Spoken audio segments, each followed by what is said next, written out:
The year was 1942. The skies above the Eastern Front were filled with fear, steel, and silence.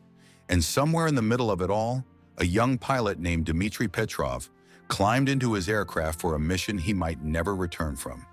He was just 27, born and raised in the quiet town of Kansk, deep in the Siberian countryside. He wasn't a hero by choice. He was a husband, a dreamer, and a man who had once promised the woman he loved that no matter what happened, he would come back. Before leaving, he handed her a letter. The words were simple, but they carried the weight of his heart. "Wait for me. No matter how long it takes, I will return."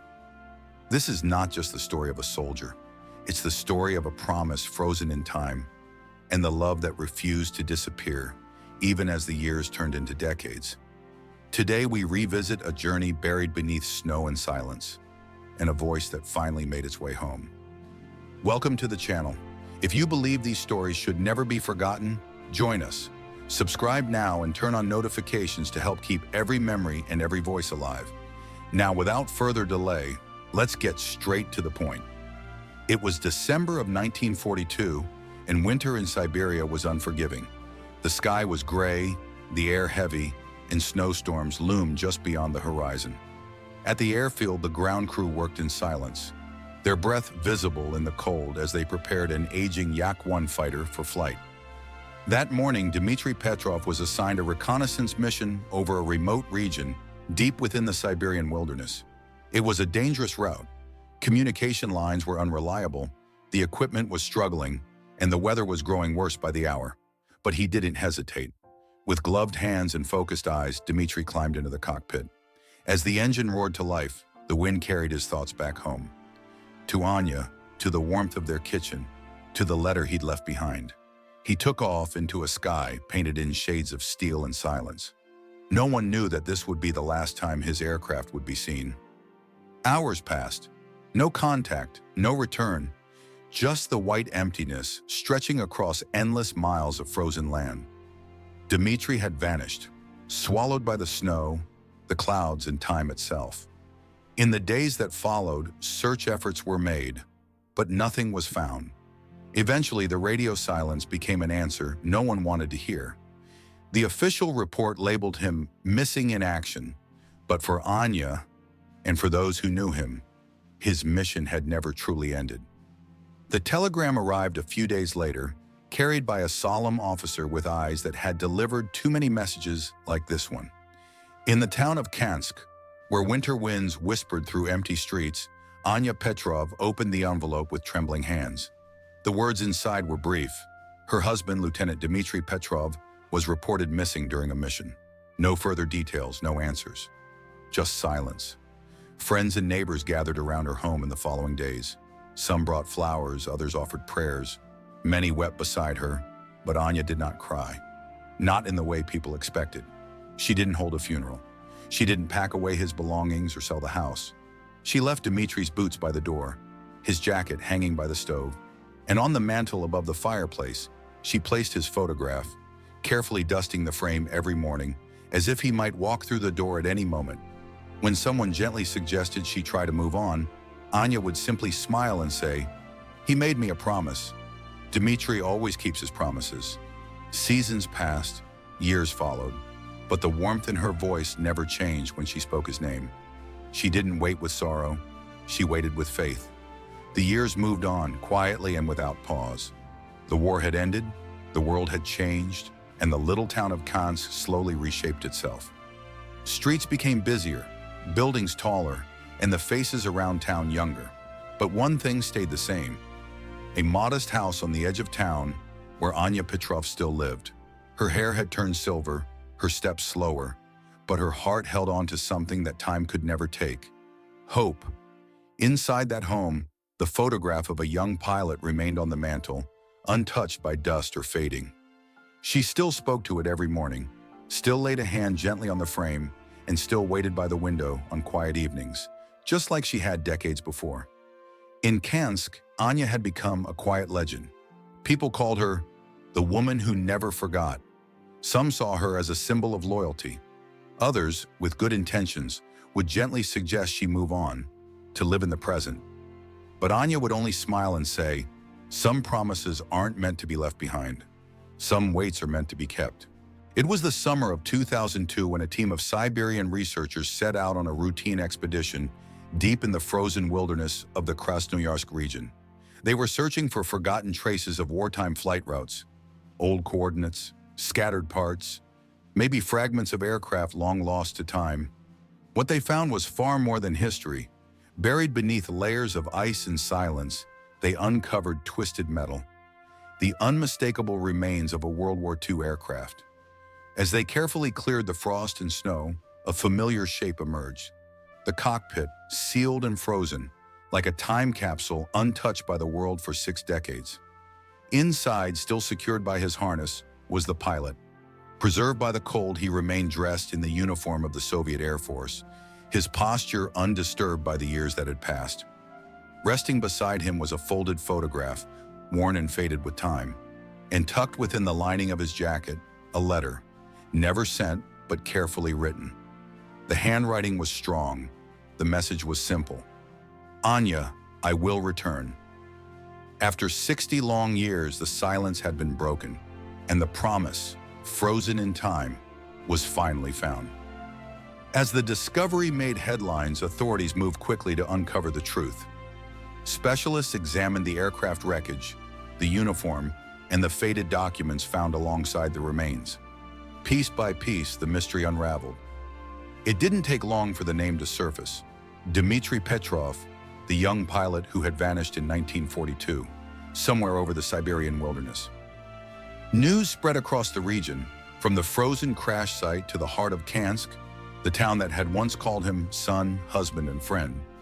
In a world that had long since moved on, his story had found its way home. When the letter finally reached Anya, now 87, she sat quietly at the kitchen table where she had once waited for him so many years before. She held the envelope with both hands, carefully opened it, and read the words confirming what her heart had always believed. Tears welled in her eyes. Not of sorrow, but of quiet certainty. She looked out the window where the snow fell, just as it had decades ago, and whispered with a soft smile, "I knew it." He came back. 60 years had passed, but on that snowy morning in Kansk, it felt like time had gently circled back. The town square, once a quiet place for everyday life, was now filled with people, young and old, standing shoulder to shoulder beneath soft falling snow. At the center of it all, a ceremony was about to begin. The Russian government had arranged for the remains of Dmitry Petrov to be brought home with honor. As the plane landed and the casket was carried out, it was wrapped in the flag of the era he once served. A tribute to a life that had waited decades to be remembered. Young pilots, barely older than Dmitry had been when he disappeared, stood in solemn formation. They weren't just honoring a soldier, they were welcoming home someone who had paved the path they now walked. In the front row sat Anya, now in her late 80s. Her hands, aged but steady, held a worn photograph from their wedding day.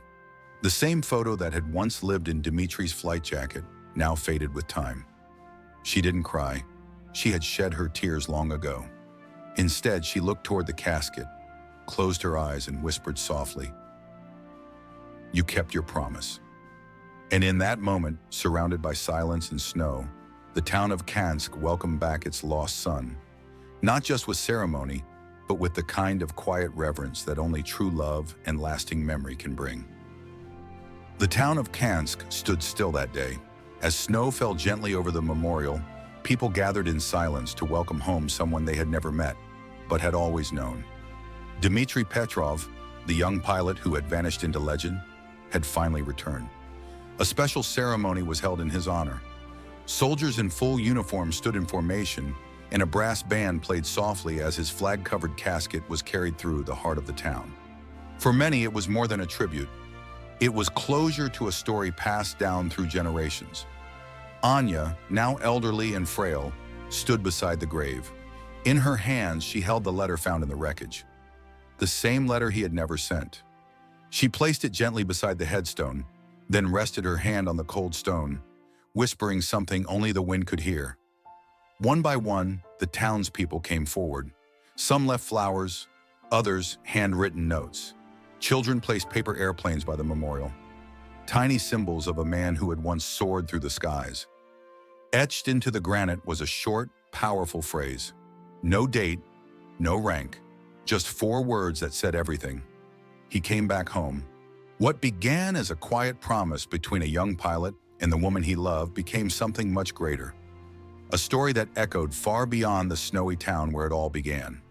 When the remains of Dmitry Petrov were finally brought home after 6 long decades, the world took notice. News outlets around the globe shared the discovery. It wasn't just the return of a lost soldier. It was the rediscovery of a bond that time had never erased.